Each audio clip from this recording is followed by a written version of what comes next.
Breaking news. Pastor Praveen పగడాల మరణానికి కారణం ఏంటి? పాస్టర్ ప్రవీణ్ పగడాల సోమవారం రాత్రి ఆయన బైక్ పై వెళుతూ మరణించిన స్థితిలో, అనుమానాస్పదంగా ఆయన మరణించిన స్థితిలో కనిపించారు. మంగళవారం ఆయన మరణించిన స్థితిలో కనిపించడంతో ఒక్కసారిగా తెలుగు రాష్ట్రాల్లో ఉన్న క్రైస్తవులంతా కూడా ఆందోళన వ్యక్తం చేశారు. ఈ మరణంపై అనుమానాలు ఉన్నాయి అని, ఈ మరణం వెనుక కుట్ర ఉంది, ఇది ప్రమాదం కాదు అనే అనుమానాల్ని వ్యక్తం చేస్తున్నారు. ఇంతవరకు పోస్ట్ మార్టం రిపోర్టు రాలేదు. ఆయన ఎవరో చుట్టుముట్టి కొట్టి చంపేశారు అనటానికి అనుమానాలు వ్యక్తమవుతున్నాయి. బైక్ ఉన్న పొజిషన్ కానీ, అక్కడ ఉన్న చెక్క ముక్కలు, వాటిపై ఉన్న రక్తపు మరకలు ఈ అనుమానాలను కలిగిస్తున్నాయి. దీనిపై పారదర్శక విచారణ జరిపించాలని చెప్తున్నారు. నిన్న పాస్టర్ ప్రవీణ్ పగడాల అంత్యక్రియలు ముగిశాయి. వేలాది మంది క్రిస్టియన్ల అసురు నయనాల మధ్య ఆయన అంత్యక్రియలు ముగిశాయి. మరి పాస్టర్ ప్రవీణ్ కుమార్ మరణం వెనుక ఉన్న వాస్తవాలు ఏంటి? నిజంగా అది ప్రమాదమా లేదా కుట్ర, ఎవరైనా చంపేశారా?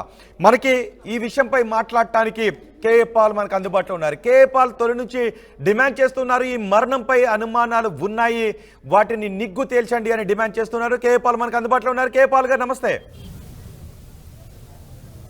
నమస్తే అండి. పాల్ గారు, మీకున్న అనుమానాలు ఏంటి? ఇది నేను రాజమండ్రి చేరుకున్నంత వరకు సుప్రీంకోర్టు నుంచి ఏపీ హైకోర్టుకు వచ్చేటప్పుడు ఈ విషయం తెలియగానే ఢిల్లీలోనే నేను వీడియో రిలీజ్ చేశాను ముందు సామంగా. ఆ వీడియో మీ మీడియా వారందరూ బ్రాడ్కాస్ట్ చేశారు. అందులో చనిపోయింది రాత్రి 11:30కి అయితే మరుసటి రోజు దాదాపు 24 గంటలు ఎఫ్ఐఆర్ఏ చేయలేదు. ఏమనంటే ఫ్యామిలీ మెంబర్స్ రాలేదు అంటారు. అక్కడ ఈ అనుమానాస్పద మృతిలో ఫ్యామిలీ మెంబర్స్ కంప్లైంట్ ఇవ్వవసరం లేదండి. అవును, అక్కడ ఎవ్వరు ఏ ఒక్కరు కంప్లైంట్ ఇచ్చినా ఎఫ్ఐఆర్ చేయాలి. అది ఫస్ట్ వాళ్ళ ఫెయిల్యూరు. రెండోది, అక్కడున్న క్రైమ్ సీన్ని సెక్యూర్ చేయలేదు. 3, చేరుకున్న పాస్టర్లు అందరూ నాతో చెప్పారు. నేను అందుకే రాజమండ్రి వెళ్ళాను. ఏపీ హైకోర్టులో ఆర్గ్యుమెంట్స్ వినిపిస్తూ మధ్యలో బ్రేక్ తీసుకొని నెక్స్ట్ వీక్ వేయండి అని అర్జెంటుగా పరిగెత్తాను. ఎందుకంటే అక్కడ పాస్టర్ల మీద దాడి చేశారు, లాఠీ చార్జీలు చేశారు. అప్పటికి ఇంకా మీడియాలో ఈయన ప్రామినెంట్ లీడర్ కాదు కనుక పాపం ఆయన విచారం కూడా వ్యక్తం చేశారు. అరే నేను ఇంత నాకు ప్రాణహాని ఉందని చెప్తే ఇద్దరే రెస్పాండ్ అయ్యారు. నన్ను చంపేస్తే అందరూ యునైట్ అవుతారా అని వాళ్ళ పర్సనల్ అసిస్టెంటే ఒక ఛానల్లో వీడియో చేశారు. అది నేను చూశాను. ప్రాణహాని ఉందని రిపోర్ట్ చేసినా ఎవరు పట్టించుకోలేదు. ఈ మధ్యని దాడులు ఎక్కువైపోయిన సంగతి 2 తెలుగు రాష్ట్రాల్లో మీకు తెలుసు. చర్చిల మీద దాడులు. నేనెవరిని ఒక గ్లోబల్ పీస్ ప్రెసిడెంట్గా 4 years బ్యాక్ కత్తి మహేష్ రాముడు కరోనా పీరియడ్ అని ఒక క్రిస్టియన్ అంటే అంజనీ కుమార్ గారు కమిషనర్ ఆఫ్ పోలీస్ కాల్ చేస్తే ఆయన అరెస్ట్ చేయాలండి, మీరు సపోర్ట్ ఇవ్వాలండి అని మీడియా చేయమంటే చేశాను. ఎందుకు?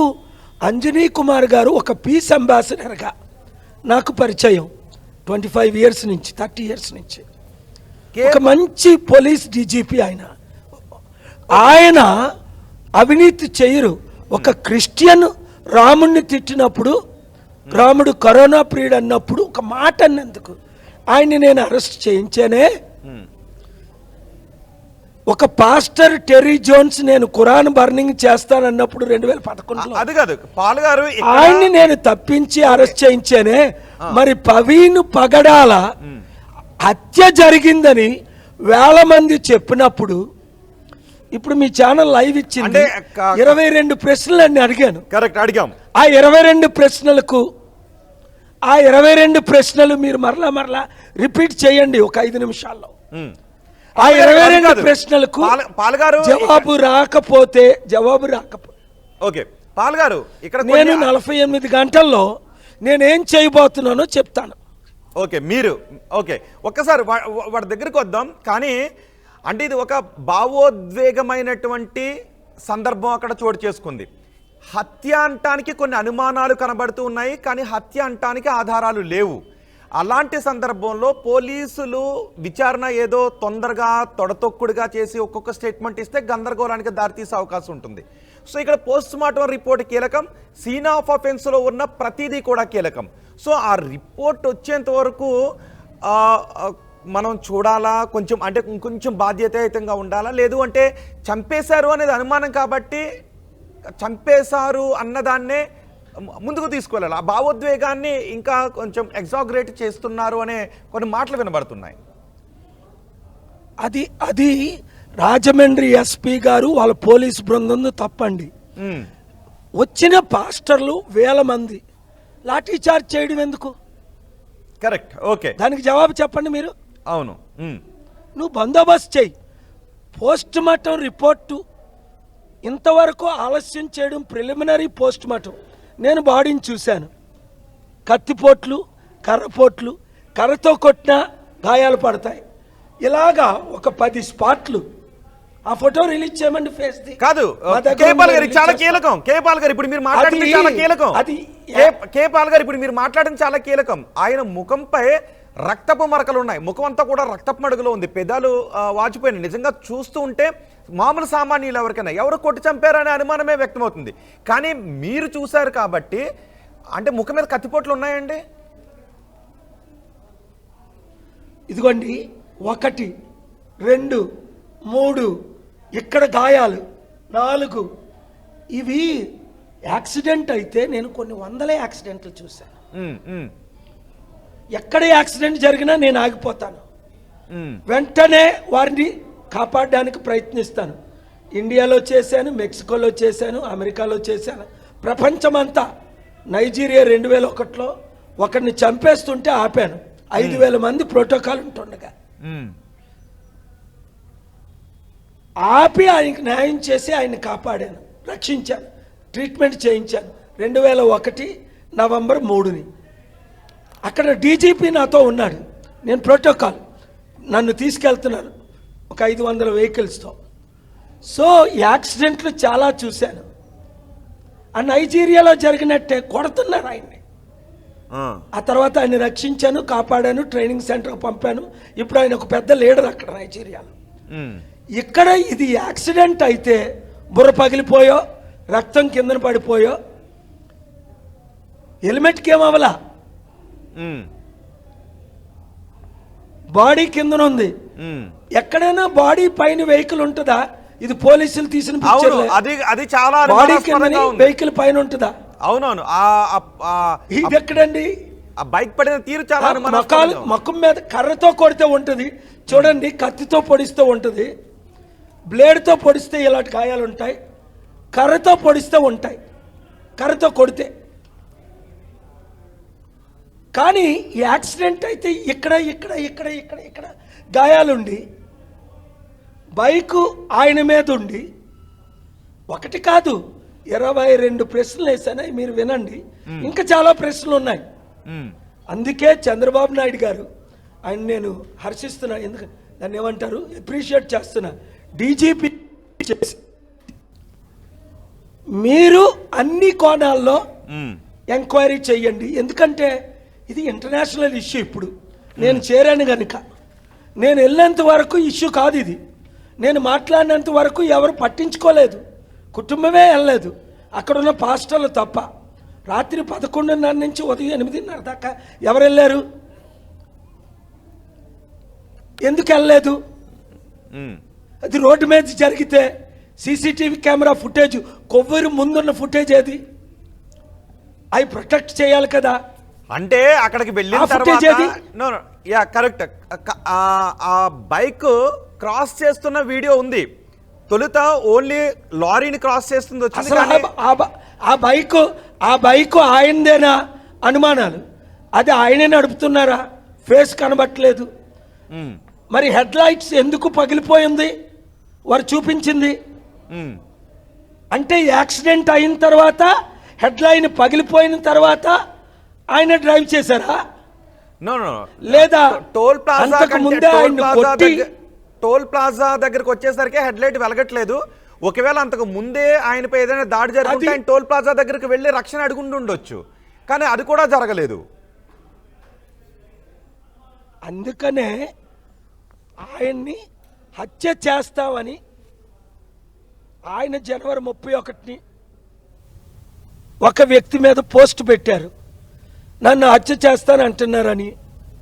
అలాగే అక్కడ రాధా మనోహర్ అని ఆయన చాలా రాడికల్గా యాక్ట్ చేస్తున్నాడు. ఆయన అరెస్ట్ చేశారా? ఆయన రిమాండ్ తీసుకున్నారా? అరే ఎప్పుడో 2 సంవత్సరాల క్రిందట ఎవరో ఏదో మాట్లాడారని ఇప్పుడు 3 సంవత్సరాల క్రిందట వాళ్ళు వదలకుండా రిమాండ్ తీసుకొని ఆ వైసీపీ నాయకులందరినీ అరెస్ట్ అంటే చేస్తారు. నిజానికి కే పాల్గర్ కాదు అంటే ఇప్పుడు ఇక్కడ మాట్లాడినందుకు. రెండు విషయాల్ని కనెక్ట్ చేసి మాట్లాడుతున్నాం. ఒకటి రాధా మనోహర్ దాస్కి దీనికి సంబంధం ఉందా, లేదంటే రాధా మనోహర్ దాస్ ఏదైనా వెర్బల్ గా ఇద్దరు మాట్లాడుకున్నారా, లేదంటే ఇంకొక ముస్లిం సోదరులు ఎవరైనా వెర్బల్ గా మాట్లాడుకున్నారా, వార్నింగ్లు ఇచ్చుకున్నారు, ఇవన్నీ చూస్తూ ఉంటే పరమత అసహనం అనేది అన్ని మతాల్లోనూ కనబడుతోంది. దాన్ని వేరే కోణంలో చూద్దాం, వేరే డిస్కషన్ చేద్దాం. పరమత అసహనం అన్ని మతాల్లోనూ, ఇటు హిందువుల్లోనూ, అటు ముస్లింల్లోనూ, ఇటు క్రిస్టియన్స్లోనూ పరమత అసహనం కనబడుతోంది. అది ఎందుకు అన్న దానిపైన ఒకసారి మీరు నేను కూడా కలిసి కూర్చొని మాట్లాడుకుందాం. ఆ పరమత అసహనాన్ని తగ్గించడానికి ఏం చేయాలి అన్నది కూడా ఒకసారి మాట్లాడుకుందాం. కానీ ఇక్కడ పోలీసులు ఇప్పుడు మీరు అన్నట్టుగా ఏదో ఒక స్టేట్మెంట్ ఇవ్వండి అంటే అక్కడ గాయం ఉంది, లేదంటే ఇక్కడ అనుమానం ఉందని ఎవరైనా ఒక తొందరపాట్లో ఒక స్టేట్మెంట్ ఇస్తే ముందు ఆ స్టేట్మెంట్కి ఎందుకు ఇచ్చారు, తర్వాత మళ్ళీ ఆ స్టేట్మెంట్ ఎలా మార్చారు అని మళ్ళీ అనుమానాలు రేగెత్తుతాయి. కాబట్టి ఒక కన్స్ట్రక్టివ్గా దాని ఇన్వెస్టిగేషన్ జరిపి, ఎందుకంటే ఇక్కడ భావోద్వేగాలు ఉన్నాయి కాబట్టి పోలీసులు వెయిట్ బాబు, జస్ట్ బి వెయిట్, నాకు ఇంకొక 1 minute టైం ఉంది, ప్లీజ్ వెయిట్. ఓకే, పోలీసులు ఇది యాక్సిడెంట్ అని ముందు స్టేట్మెంట్ ఇవ్వకూడదు. ఎందుకు ఇచ్చారు? అది వాళ్ళు చేసిన తప్పు. మేము ఇన్వెస్టిగేట్ చేస్తున్నాం అనలే తప్ప యాక్సిడెంట్ కారు రెడ్ కారు గుద్దేసింది అని అలాంటివన్నీ ఎందుకు చూపిస్తున్నారు? అక్కడ హత్య అని క్లియర్ రుజువులు ఉన్నాయి. దానికి సంబంధించిన కోణంలో ముందు ఇన్వెస్టిగేషన్ చేయాలి. పాల్గారు హత్యాని రుజువు అని అనుమానాలు మేము కూడా చెప్పాం. మాకు కూడా కొన్ని డౌట్స్ ఉన్నాయి, ఒక 5-6 డౌట్స్ మేము కూడా చెప్పాం. ఒకటి బైక్ పడి ఉండటం, 2 కర్రలు విరిగిపోయి 3 కర్రల మీద రక్తపు మరకలు ఉండటం, ఇవన్నీ అక్కడ ఉన్న సీన్ చూస్తే నా 22 ప్రశ్నలకి జవాబు లేదు. అక్కడ ఉన్న సీన్ చూస్తే ఇది హత్య అని కనబడుతుంది క్లియర్గా. యాక్సిడెంట్ అయితే బైక్ ఒకవైపు, బాడీ ఒకవైపు, బాడీ మీద బైక్ ఉండదు, ఇంత క్లియర్గా కనబడుతుంది. ఆయన పార్స్ చేస్తుండగా కొవ్వూరు హెడ్ లైట్ పడిపోవడం, పగిలిపోవడం, ఆయన ముందే కొట్టేసి ఏదో మందు ఇచ్చేసి ఆయన్ని ప్రాణాపాయాలు తప్పించుకోవడానికి ఆయన ట్రై చేశారా డ్రైవ్ చేయడానికి, గాయాలతో ఇలా ఊగుతూ, ఇది క్లియర్ కనబడుతుంది. పోలీసులు ఎక్స్పర్ట్స్ అంటే. అయితే ఇక్కడ పొలిటికల్ కోణం ఉంది గనక పవన్ కళ్యాణ్ రెచ్చిపోయినట్టు లడ్డూ వివాదం క్లియర్. పవన్ కళ్యాణ్ సనాతన ధర్మం మీద ఆయన 9 నెలల నుంచి ఎలాంటి మాట్లాడుతున్నారో మీరు వింటున్నారు. చంద్రబాబు నాయుడు గారు నువ్వు మాట్లాడొద్దు, నన్ను కంప్లీట్ చేయని, కంప్లీట్ చేయని ప్లీజ్. నా గొంతుకే లేదు, ఇంటర్వ్యూలు ఇవ్వనన్నా 5 minutes అని ఒప్పుకున్నా. ప్లీజ్ కూర్చొని మాట్లాడదాం. కంప్లీట్ చేయని, ఒక సెంటెన్స్ కంప్లీట్ చేయని బాబు. నాకు వాయిస్ కూడా లేదు. మళ్ళీ ఇప్పుడు నా థాట్ ఆఫ్ ప్రాసెస్ పోయింది. ఎవ్రీ సెకండ్ ఇంటరప్ట్ చేస్తే సనాతన ధర్మం గురించి చెప్తున్నారు అది. Thank you. ఇప్పుడు తమ్ముడు పవన్ కళ్యాణ్ ఇంతకుముందు నేను క్రైస్తవుని అన్నాడు, బాప్తిసం తీసుకున్నాను అన్నాడు, పిల్లలు క్రైస్తవులు అన్నారు. మా నాన్న ఒక హిందూ కాదు, ఆయన కమ్యూనిస్టు భావజాలాలు. మా మదరు పూజ చేస్తే దీపం పెడితే ఆయన సిగరెట్లు వెలిగించుకునేవాడు అన్నాడు. అంత మంచి సెక్యులర్గా ఉన్న ఆయన సిపిఐ సిపిఎంలతో పొత్తులు పెట్టుకున్నాడు, మాయావతి పాదాల మీద పట్టాడు. అలాంటి వ్యక్తి నేను పుట్టుకతోనే సనాతన ధర్మం, నేను సనాతన ధర్మం గురించి ప్రాణం పెడతాను, నాకు గ్రామంలో 100 మంది కావాలి. యూపీలో యోగి ఆదిత్యనాథ్ ఎలా మాట్లాడుతున్నాడు, అంతకంటే ఘోరంగా ఈయన ఊగిపోయి రేగిపోయి ఆయన జనసేన పార్టీలో మాట్లాడారా లేదో మీరు వీడియోలు చూడండి. ఓకే, ఇక్కడే కొంతమంది రెచ్చగొట్టారా లేదో వీడియోలు పాల్ గారు, ఇక్కడే జన సైనికులు ఏమంటున్నారంటే, ఏమంటున్నానంటే దాని ద్వారా చంద్రబాబు నాయుడు గారికి చెడ్డ పేరు వస్తుంది, ఇన్వెస్ట్మెంట్స్ ఆగిపోతాయి. నో నో నో ఇప్పటికే రాష్ట్రం 10 లక్షల కోట్ల అప్పు. ఓకే, ఒకసారి అప్పు గురించి వెళ్దాం. 300 గురించి 300 కోట్లు క్రైస్తవులు ఉన్నారు, 200 కోట్లు ముస్లింలు ఉన్నారు. ఆయన టార్గెట్ పవన్ కళ్యాణ్ హత్యల గురించి పవన్ కళ్యాణ్ కేవలం ఆయన మత ధర్మం గురించి మాట్లాడితే దాన్ని ఈ హత్యకి ఎలా ముడిపెట్టి చూస్తారు? ఆయన పరమత అసహనాన్ని ప్రదర్శించలేదు, ఆయన తన మతం గొప్పదనం గురించి చెబితే అదే ఈ పాస్టర్ మరణానికి దాన్ని ఎలా ముడిపెడతారు అని జన సైనికులు అంటున్నారు. లేదు, ఆయనకి మతం లేదు, ఆయన మాటల్లోనే వినండి.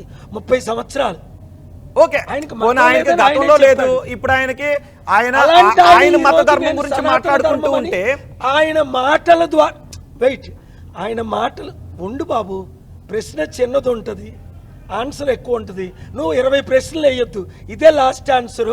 వీళ్ళకి ఎందుకంటే నాకు 1:30 కాన్ఫరెన్స్ కాల్ చాలా ఇంపార్టెంట్ అని ముందే చెప్పాను, నేను ఇంటర్వ్యూ చేయలేనని. చివరి మాట ఏంటంటే, ఆయన నాకు వచ్చిన ఇన్ఫర్మేషన్ నేను చెప్తున్నాను, నా దగ్గర టెక్స్ట్లు ఉన్నాయి, రుజువులు ఉన్నాయి. ఆయన రెచ్చగొట్టిన తర్వాతే ఇప్పుడు రెచ్చిపోతున్నారు ఫెనాటిక్స్. ఇప్పుడు హిందూస్లో, ముస్లింలో, క్రిస్టియన్స్లో ఫెనాటిక్స్ ఉంటారు. నేను ఏ మతాన్ని రెచ్చగొట్టను. ఒక శాంతి దూతగా హిందువుల కొరకు లడ్డూలు వివాదం ఆయన రెచ్చగొడితే నేను సుప్రీంకోర్టుకి వెళ్ళి రెచ్చగొట్టొద్దు అని ఆర్డర్ తీసుకొచ్చా, కమిషన్ వేయించా. అది ఎందుకంటే తిరుపతిని హిందువులకు అప్పచెప్పేయండి, 1000 కోట్ల ఆస్తి. హిందూ ధర్మం వాళ్ళు క్రైస్తవులు చర్చిలు ఎలాగో, ముస్లిం లీడర్స్ మాస్క్ ఎలాగో, హిందూ ప్రీస్టులు టెంపుల్ నడుపుకోవాలి. Article 14 equality, article 35 religious freedom. నేను హిందువుల కొరకు పోరాడుతున్నాను, వాళ్ళకి న్యాయం. క్రిస్టియన్స్కి ఒక దేశం ఉన్నప్పుడు క్యాథలిక్స్కి 744 మందికి ఒక దేశమే ఇచ్చేసాం, వాటికన్, క్రిస్టియన్, క్యాథలిక్, పోప్స్కి. మరి ఇక్కడ 34 లక్షలున్న హైందువులకి ఒక దేశం ఎందుకు ఇచ్చకూడదు? అక్కడ శాంతిగా ఉంటారు కదా, రోజు కొట్టుకోవడం ఎందుకు? కావాలంటే టెరిటరీ చేసేయండి. లేదా రెచ్చగొట్టిన వాటిలో లడ్డూల్లో ఇది కలిపారు, అది కలిపారు, జగన్మోహన్ రెడ్డి క్రిస్టియన్, ఈ వద్దు అంటున్నాను, మానేయండి ఇప్పటికైనా.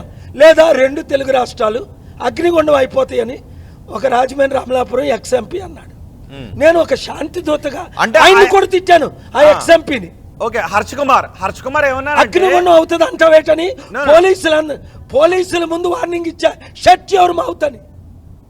హర్ష్ కుమార్ ఏమన్నాడంటే, ఎవరు ఒకవేళ ఇది హత్య అయితే దానికి ఏ ఉన్మాదుల కారణం? క్రిస్టియన్ ఉన్మాదులా, హిందూ ఉన్మాదులా, ముస్లిం ఉన్మాదులా, ఏ ఉన్మాదుల కారణం? మరి కాన్ఫరెన్స్ కలుపు పాల్గారు అంటే ఇప్పటికే లేట్ అయింది. పాల్గారు కాన్ఫరెన్స్ కాల్ 1:30 అన్నారు. ఆయనతో ముందు రమేష్ గారికి, ముందు ఆయన సురేష్. పాల్గారు thank you very much. Okay, మీరు ఎయిర్పోర్ట్ 1:30 కాన్ఫరెన్స్ కాల్, నా అసిస్టెంట్ 1:40 అని. ఓకే, ఒక పని చేద్దాం పాల్గారు, అంటే మీరు చాలా ఓకే ఫైనల్ నేను కన్క్లూడ్ చేస్తాను. ఒక పని చేద్దాం పాల్గారు, మీరు నేను కలిసి కూర్చుని పరమత అసహనాన్ని తగ్గించాలంటే ఏం చేయాలనే దానిపైన మాట్లాడదాం. మీరు సిద్ధంగా ఉన్నారా పాల్గారు? పరమత అసహనాన్ని తగ్గించడానికి ఏం చేయాలన్న దానిపైన మాట్లాడటానికి సిద్ధంగా ఉన్నారా? తర్వాత మన ఇద్దరం కలిసి మాట్లాడదాం. అదే ఇంపార్టెంట్. శాంతిగా దేశం నడవాలి. అందుకే 3 రోజులు నేను రెడీ, ఆర్టీవీ రెడీ. పెద్ద నాయకులు, బీజేపీ నాయకులు కలిశాను. ఓకే, మేము శాంతి కొరకే నేను ఫైట్ చేస్తున్నాను. ఇక్కడ ఇండియాలో ఎందుకున్నానంటే శాంతి. రమేష్ గారిని కూడా లైన్లో తీసుకో. ఏమైంది? అంతే, ఆ పెద్ద సీనియర్ లాయర్ రమేష్ గారు.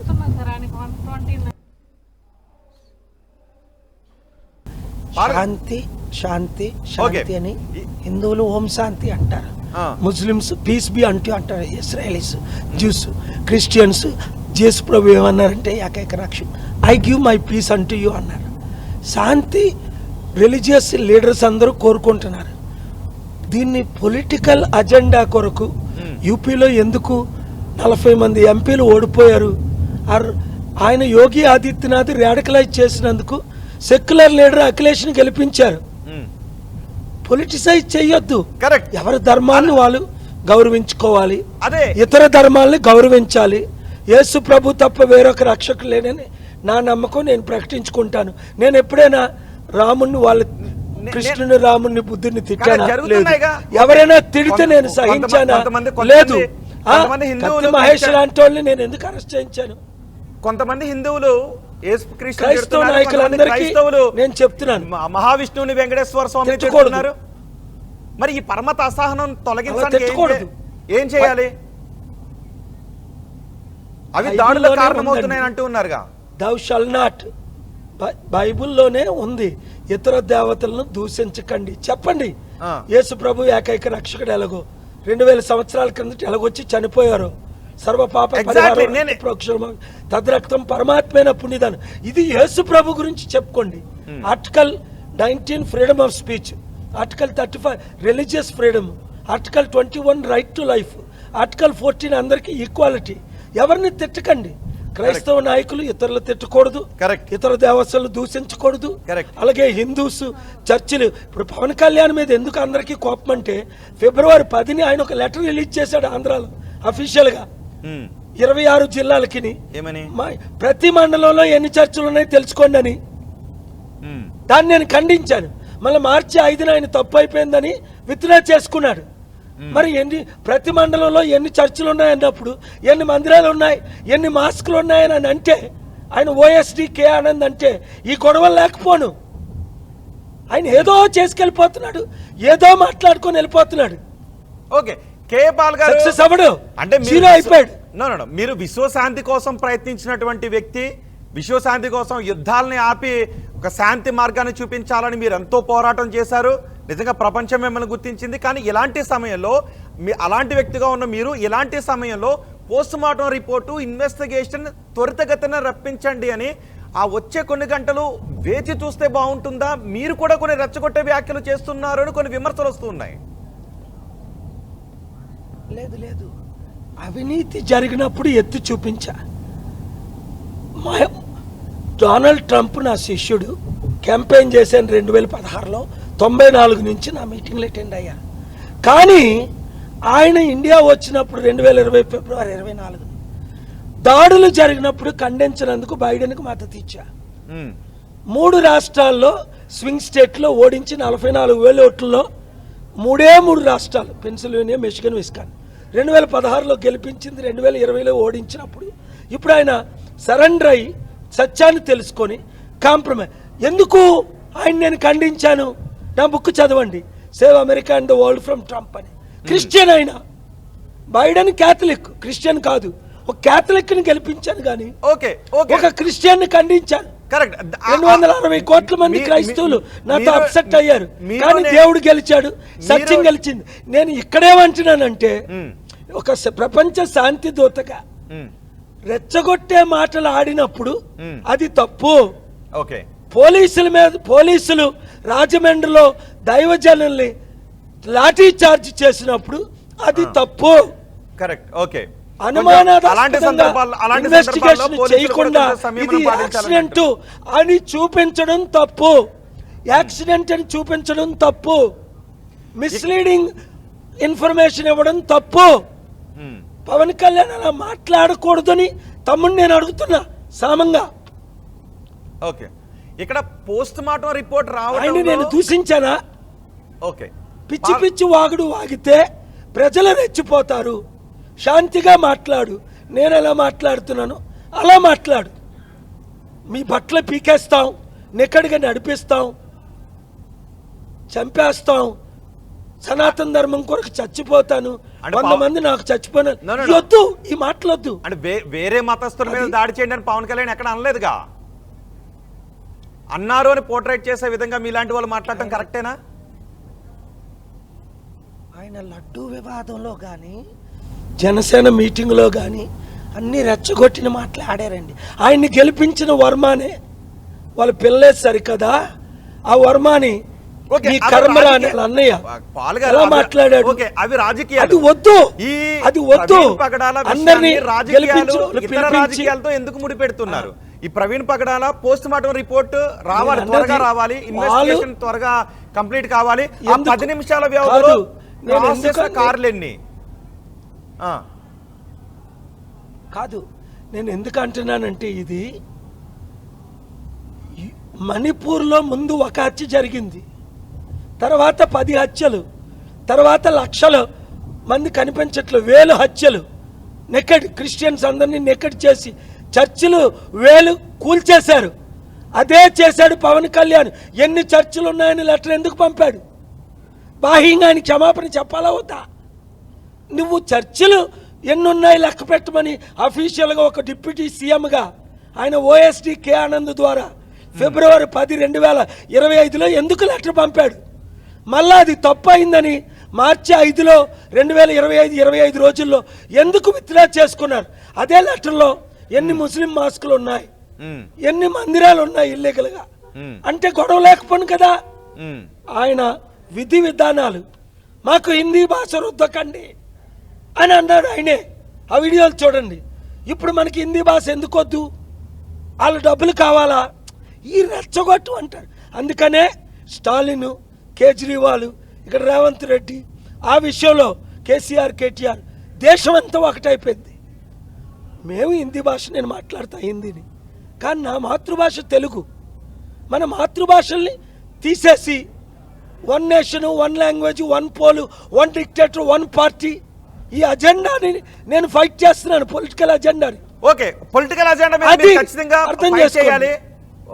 ప్రజాశాంతి పార్టీ అధ్యక్షులుగా కూడా ఉన్నారు కాబట్టి మీరు ఖచ్చితంగా ఫైట్ చేయాలి. కానీ ప్రవీణ్ పగడాలాది హత్య లేకపోతే ప్రమాదం అనేది ఖచ్చితంగా ముందు తెలియాలి. ఎంత త్వరగా తెలుస్తుంది అనే దానిపైనే ఆధారపడి ఉంటుంది. పోస్ట్ మార్టం రిపోర్ట్ రావడంలో జాప్యం జరుగుతుందని మీకు అనిపిస్తుందా? చూడండి, నేను 2-3 ప్రశ్నలు అక్కడ ఇన్ఛార్జ్ని అడగడానికి వెళ్ళా. అక్కడ ఏఎస్పీ గారు మిమ్మల్ని కలుపుతాను అని ఎస్పీ గారు అందరు నన్ను ఏఎస్పీ డిఎస్పీ వెయిట్ చేయించారు 1 అవర్. అందరినీ కామ్ చేయించారు. వాళ్ళు అడుగుతుంది ఏంటి?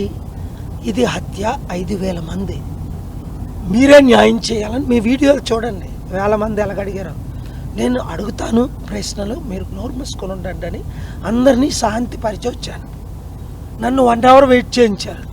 మీ స్థానంలోనే మీడియా ముందే 2 ప్రశ్నలు అడుగుతానన్నా. తప్పకుండా డాక్టర్ గారు బయటకు వస్తారని ఆ విజయనగరం నుండి వచ్చిన ఏఎస్పీ చాలా మంచి ఆయన, చాలా గౌరవంగా నన్ను ట్రీట్ చేశారు. మళ్ళీ ఆయనకు ఫోన్ కాల్ వచ్చే ఎస్పీ నుంచి ఆయనే చెప్పారు, మాకు ఎస్పీ నుంచి ఇన్స్ట్రక్షన్స్ ఉన్నాయండి, మీరు డాక్టర్లతో మాట్లాడకూడదని. మళ్ళీ ఆయనే చెప్పారు గంట ముందు, డాక్టర్లు బయటకు వస్తానన్నారు, వెయిట్ చేయండి అని అందరూ వింటుండగానే శాంతిగా అందరిని వెయిట్ చేయించాను. అది మోసం చేయడం కాదా? నేను ఒక పార్టీ ఇన్ పర్సన్ అడ్వకేట్ని సుప్రీంకోర్టులో, ఏపీ హైకోర్టులో, తెలంగాణ హైకోర్టులో వాదించి అనేక కేసులు, ప్రత్యేక హోదాకి డైరెక్షన్ తీసుకొచ్చాను. ఆంధ్రప్రదేశ్లో స్టీల్ ప్లాంట్ అమ్మకుండా 5 ఆర్డర్లు తీసుకొచ్చాను. హైడ్రా ఇల్లీగల్గా చర్యలు తీసుకుంటుంటే డ్యూ ప్రాసెస్ లేకుండా ఇప్పుడు మనం మాట్లాడుకుంటున్నది ప్రవీణ్ పగడాల హత్య గురించి. పాల్ గారు, మీరు అనుకుంటున్నారా పోస్ట్ మార్టం రిపోర్ట్ లో వాస్తవాలే బయటకు రాబోతున్నాయనే నమ్మకం ఉందిగా మీకు? నాకైతే నమ్మకం లేదండి. ఎందుకంటే అక్కడ సీన్ చూసిన తర్వాత, అక్కడ పోలీసుల రిపోర్ట్ బిహేవియర్ చూసిన తర్వాత ఏమో చంద్రబాబు నాయుడు గారు అనుకుంటే సత్యం బయటకు వస్తుంది. లోకేష్ ఆల్రెడీ సంతాపం ప్రకటించారు. ఇక్కడ మాకు ప్రశ్నలు ఏమంటున్నారు? మాకు సంతాపం కాదండి, సత్యం బయటకు రావాలి. అది చంద్రబాబు నాయుడు గారు అనుకుంటే 100% సత్యం బయటకు వస్తుంది. మీరు అనుమానం వ్యక్తం చేస్తున్నట్టు, ఎందుకంటే అక్కడ వీడియో రికార్డ్ చేశారు. ఈజీగా ఎవడు చూశాడు? అవి కాదండి, పంచనామాలు ముందు లేవు. ఒక రోజంతా పంచనామాలు చేయలేదు, క్రైమ్ సీన్ బాగా ప్రొటెక్ట్ చేయలేదు, చాలా ఉన్నాయి అక్కడ. వాళ్ళ మాటల్లోనే తేడా వస్తుంది. ఎస్పీ గారు ఏమన్నారు? 70% పాస్టర్లు మాకు సపోర్ట్ చేశారని.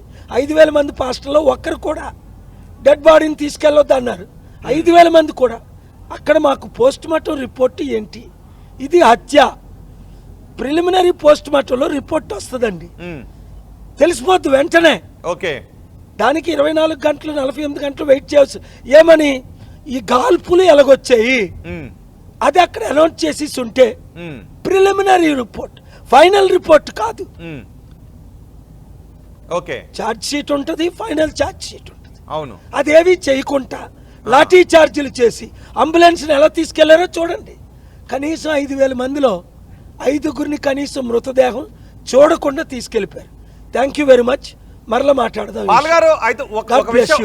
చంద్రబాబు నాయుడు గారు సత్యం బయటకు తీసుకురావాలని నా కోరిక.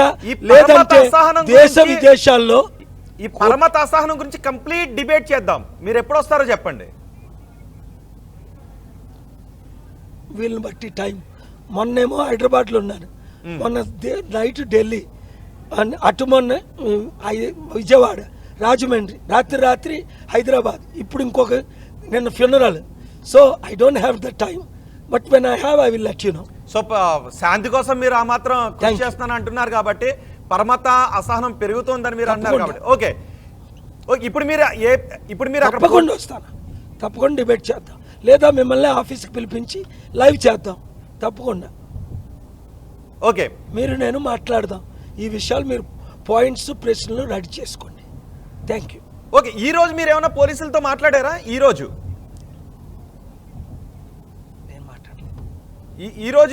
కాన్ఫరెన్స్ కాల్ ఉందండి. Okay okay okay, thank you very much Paul గారు. చేరిపోతున్నాను ఫ్లైట్ లో కాన్ఫరెన్స్. థ్యాంక్స్ అండి. Right, thank you very much Paul గారు. కే పాల్ అంటూ ఉన్నారు ఇది హత్య అనటానికి అనుమానాలు ఉన్నాయి, ఇది ముమ్మాటికి హత్య అని చెప్తూ ఉన్నారు.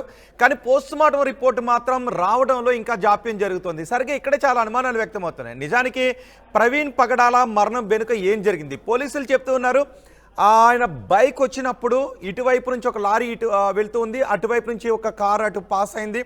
ఆ సమయంలో అక్కడ పెద్ద ఎత్తున దుమ్ము చెలరేగింది. ఆ బూడిద చెలరేగిన చోటే ప్రవీణ్ పగడాల బైక్ కింద పడిన స్థితిలో కనిపించారు. కానీ ఆయన బైక్ కింద పడిన పొజిషన్ ఏదైతే ఉందో అది హత్యలాగా అనిపిస్తూ ఉంది. బైక్ పైన ఒక వ్యక్తి, ప్రమాదంలో గురైన వ్యక్తి, బైక్ ఒకవైపు, మనిషి ఒకవైపు వెళ్ళి పడతారు. కానీ అలా పెట్టినట్టుగా ఎలా పడతారు అనే డౌట్స్ని వ్యక్తం చేస్తున్నారు. అలాగే విరిగిపోయిన చెక్క ముక్కల మీద బ్లడ్ సైన్స్ ఎందుకున్నాయనే అనుమానాన్ని వ్యక్తం చేస్తున్నారు. ప్రిలిమినరీ రిపోర్టు ఇవ్వటంలో ఎందుకు జాప్యాన్ని చేస్తున్నారు అనే అనుమానాన్ని వ్యక్తం చేస్తున్నారు. ఇక్కడ అధికారుల వైపు నుంచి కూడా కొన్ని మాటలు వినిపిస్తూ ఉన్నాయి. ఒకవేళ కే పాల్ ఇక్కడ చెప్పారు ముఖం మీద చాలా ఘాట్లు ఉన్నాయి, నరికినటువంటి మరకలు ఉన్నాయని. దాన్ని బేస్ చేసుకుని ఎవరైనా తొందరపడి ఏదైనా ఒక స్టేట్మెంట్ చేస్తే ముందు మళ్ళీ ఆ స్టేట్మెంట్ ఎందుకు చేశారో, తర్వాత స్టేట్మెంట్ని మార్చారు అని మళ్ళీ అనుమానాలు వ్యక్తమయ్యే అవకాశాలు ఉంటాయి. కాబట్టి దీనిపైన కూలంకుషంగా ప్రతి పాయింట్ విచారణ జరిపిన తర్వాత పోస్ట్మార్టం రిపోర్ట్ని వెల్లడిస్తామని చెప్తున్నారు. బహుశా నిన్న ఈరోజు పోస్ట్మార్టం రిపోర్ట్ వస్తుందని అనుకున్నారు. ఈరోజు ఇంకా పోస్ట్మార్టం రిపోర్ట్ రాలేదు. బహుశా ఈరోజు సాయంత్రానికి పోస్ట్మార్టం రిపోర్ట్ వస్తుందా, దానిలో ప్రవీణ్ పగడాల మరణానికి కారణం ఏమని తెలుస్తున్నారు, ఇది హత్య అనటానికి ఆధారాలు ఉన్నాయని పోస్ట్మార్టంలో తేలుతుందా, లేదా హత్య అనటానికి ఇంకా ఆధారాలు దొరకడం లేదు అని చెప్తారా? ఆయన ఒంటిపై ఉన్న గాయాలు ఏ కారణం చేత అయ్యాయి? ఆయన వేగంగా బైక్పై వచ్చి పడిపోవడం కారణంగా, ఆ రాళ్ళు తగలటం కారణంగా అయ్యాయా, లేదంటే బయట నుంచి ఏదైనా ఫోర్స్గా కొట్టడం ద్వారా ఆయన ముఖం మీద గాయాలు అయ్యాయా? ఇవి పోస్ట్మార్టం రిపోర్ట్లో వచ్చేటటువంటి అవకాశాలు ఉన్నాయి. ఈ నేపథ్యంలో ఇప్పటికీ కొంత భావోద్వేగ పరిస్థితులు అక్కడ కనిపిస్తున్నాయి ప్రవీణ్ పగడాల మరణం చుట్టూ. సో కే పాల్ లాంటి వాళ్ళు కొంత సంయమనాన్ని పాటించాలి. నిజానికి పోస్ట్మార్టం రిపోర్ట్ వచ్చేంత వరకు దీని చుట్టూ రాజకీయపరమైనటువంటి అంశాలు అల్లకుండా, పుకార్లు షికార్లు చేయకుండా కొంత సంయమనం కూడా పాటించాల్సిన అవసరం ఉంది అని చాలామంది విశ్లేషకులు చెప్తున్నారు. వన్స్ పోస్ట్మార్టం రిపోర్ట్ వచ్చిన తర్వాత దానిపై ఏదైనా అనుమానాలు ఉంటే ఆ తర్వాత అందుకు తగిన విధంగా స్పందించే అవకాశం ఉంటుంది. పోస్ట్మార్టం రిపోర్టు రావడానికంటే ముందే దాని చుట్టూ సంయమనం పాటించాల్సినటువంటి సమయంలో భావోద్వేగాలతో కూడిన వ్యాఖ్యలు చేస్తే అవి కొంత అశాంతికి కారణమయ్యే అవకాశాలు ఉన్నాయి అనే అభిప్రాయాన్ని వ్యక్తం చేస్తున్నారు. చూద్దాం మరి ఈరోజు సాయంత్రానికి పోస్ట్మార్టం రిపోర్ట్ వచ్చే అవకాశం ఉంది. ఆ పోస్ట్మార్టం రిపోర్ట్లో ఏమని తెలుస్తారని. ఈలోపే ఆర్టీవీ కూడా ఒక ఇన్వెస్టిగేషన్ చేస్తూ ఉంది. ఆ రోజు సరిగ్గా 11:31 నిమిషాల సమయంలో బైక్ పైన క్రాస్ చేసుకుని వెళ్ళారు టోల్ ప్లాజాని, కొవ్వూరు టోల్ ప్లాజాని క్రాస్ చేసుకుని వెళ్ళారు. ఆ తర్వాత 11:42 పోలీసులు చెప్తున్న వీడియోలో దుమ్ము కనిపిస్తూ ఉంది. సో 10 నిమిషాల వ్యవధిలో ఏం జరిగింది అనే దానిపైన ఆర్టీవీ కూడా ఒక ఇన్వెస్టిగేషన్ చేస్తూ ఉంది. ఆ వివరాలు కూడా త్వరలోనే మీకు అందించబోతున్నాం ఎక్స్క్లూజివ్గా. సో ఆ వివరాల కోసం కూడా మీరు చూడొచ్చు. కానీ ఈలోపు కొన్ని దీని చుట్టూ పుకార్లు సృష్టించకుండా కొంత బాధ్యతాయుతంగా ఉండాల్సిన అవసరం కూడా ఉంది.